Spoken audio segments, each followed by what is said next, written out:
Critics of U.S. aircraft carriers have been arguing for decades that the survival of the world's biggest warships will increasingly be at risk in an era of long-range, precision-guided anti-ship missiles.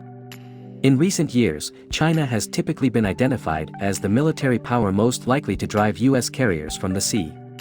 But the U.S. Navy seems much less worried about carrier attacks than observers who lack military credentials and clearances.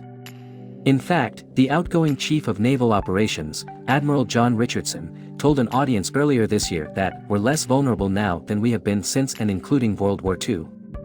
One reason the Navy is not alarmed is that it has invested heavily in new technologies aimed at bolstering the defenses of carrier strike groups.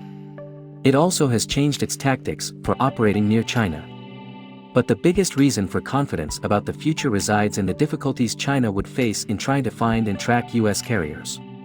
Large-deck, nuclear-powered aircraft carriers of the type the U.S. Navy operates seem like they would be easy to target. They are over 1,000 feet long, they are 25 decks high, and they are made of steel that reflects radar signals. They have distinctive optical, infrared, and radio frequency signatures. Some observers have stressed the danger posed by China's recent deployment of anti-ship ballistic missiles with maneuvering warheads. The Navy takes the threat seriously, and in response has moved most of its missile defense warships to the Pacific.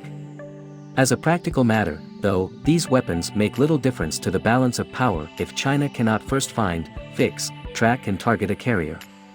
The longer the range of an anti-ship missile, the more updates it needs in flight to successfully engage a moving target.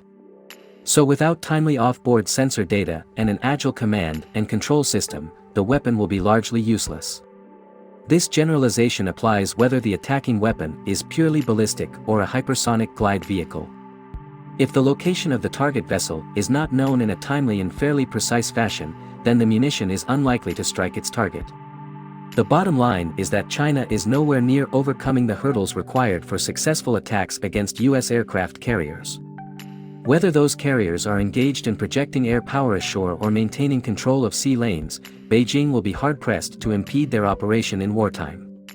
And it's a safe bet that whatever assets China may have for executing such a mission on the first day of war will be quickly reduced by the combined efforts of the U.S. Joint Force, whether they be deployed on land, at sea, or in orbit.